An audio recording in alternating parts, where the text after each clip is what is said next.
We've been showing you the pictures of the difficult work ahead for people in Merritt, BC. Hundreds of homes in the flood zone are uninhabitable. You remember the story.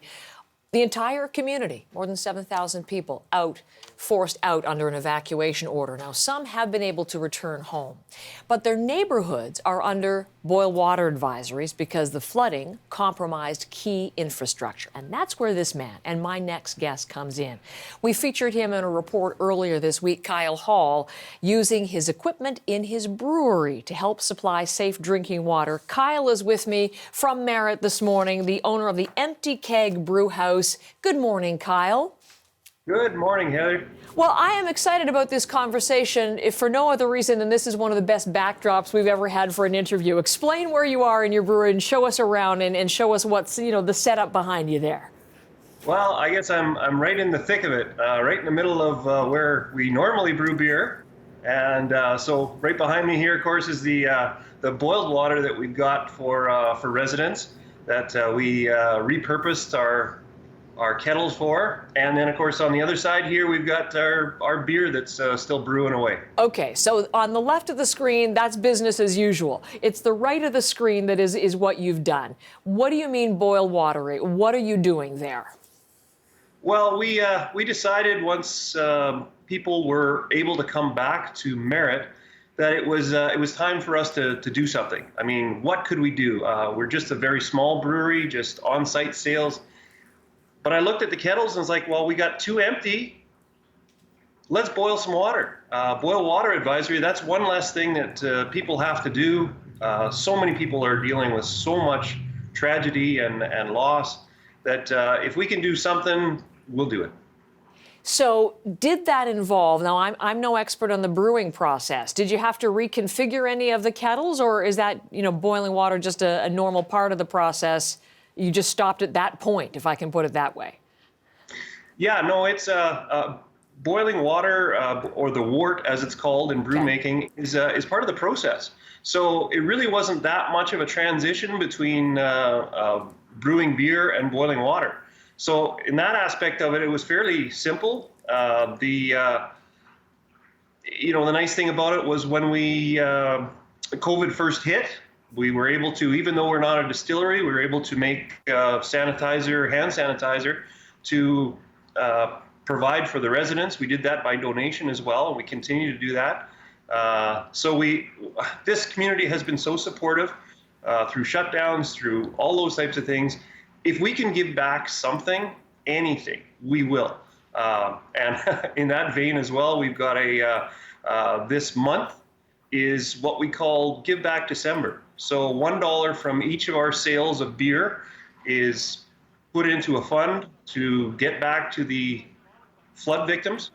And so far, I mean, we're just a little town, a little brewery, but we've raised over $600, and we'll be starting again today. That's fantastic. Obviously, we've done so many stories on how communities have come together in this crisis and disaster for so many.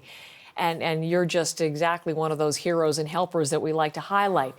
And I'll come back to this a little bit more with you, but I'd like to just the process. Okay, so it didn't have to do a big, reformatting or anything, a retooling of the big kettles. But how big are those? I mean, how much are you boiling at any time? Just talk about just exactly what you're doing for the people. Well, it's our kettles were a very small brew house, not like the big boys. So our kettles are only 700 liters, but that's 700 liters of boiled water, as you can see in the video there. Incredible. So that's pretty big to me. That may not be the big boy. It's a lot, and I'm sure it's a lot to the people. So you boil it, it's usable for them, and I know you've been sending out the messages on social media to come in and get it. Tell us about, because we have some pictures of that, to people coming in. What do people say? What's the response that you have been getting from the people who come in to get the water from you? Well, the people are very happy that we're able to provide this. It's a small thing. I mean, when you talk about heroes of this tragedy, I think more of the city officials, the first responders, the RCMP, the contractors that have gotten this city up and running. Yes, it's taking time, but this was a disaster. I was able to be down at ground zero when just a few days after it happened to help out with some contractors, and it is a war zone down there. It's so heart-wrenching to see the devastation, but at the same time, there's wonderful stories of people. For instance, I know most of the focus is on Merritt itself, the city, but there's people out towards Spence's Bridge that have lost everything. Of course, when we were evacuated because of the fires, they as well were evacuated, and they lost animals. And then once the flood happened, they were evacuated once again, had issues with the animals, and their house washed away. And yet people in Lower Nicola, which is a community very close to Merritt, have given up their home to put these people up. And wonderful stories of the community coming together.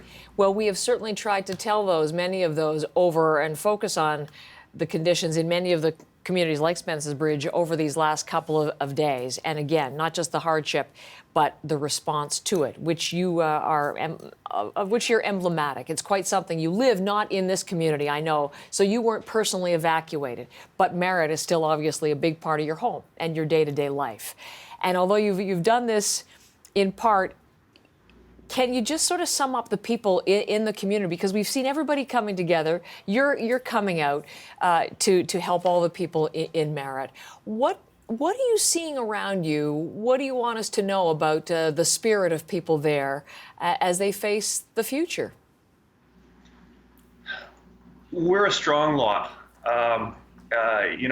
We've been kicked down a couple of times so far as a community, but I see over and over again, even though people are dealing with what has to be dealt with, a positive attitude for a lot of people.